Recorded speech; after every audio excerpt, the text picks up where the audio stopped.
আসসালামু আলাইকুম। আমি নাজমুল ইসলাম রাজু। স্বরচিত কবিতার নাম ছাতা। বাজান আমার লিখেছে চিঠিতে, কেমন আছিস খোকা? তুই ছাড়াই ভুবনে মোদের আছে কে রে আর বোকা? কতদিন ধরে দেখি নাই তোরে, বিছানায় আছি পড়ে। বাইরে যেতেও হয়তো তোরই মায়ের কাজটি চড়ে।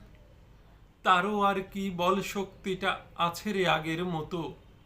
বয়সের ভার অভাব সহিয়া চলে না শরীর তত। অর্ধ মরারে টানবে সে আর কতটা নিজের জোরে। অনাহারে দিন কাটিয়ে কদিন কইল আজকে ভোরে।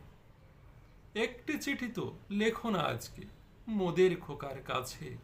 পাঠাতে পারে কি কটি টাকা আছে, কি জানি টাকা কি আছে। চিঠি পড়ে ভাঁজ করিতে পারিনি মুসলাম চোখ তাতে। কোনো রকমে খুঁজে জড়ো করে গুনলাম টাকা হাতে। ১৩ টাকা কম মোটে ১৩০০ হলো মিলতাল সবে।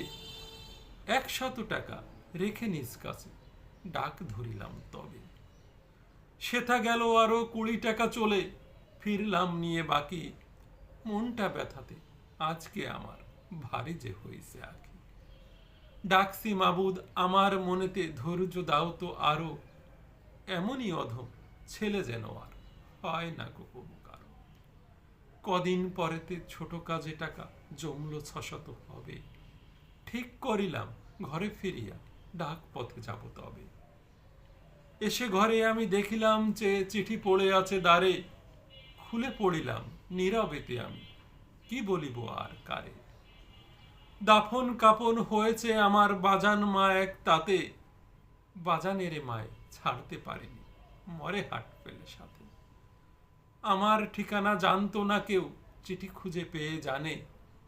দেরি হবে তাই কবর দিতে যে করেছে সবাই মানে।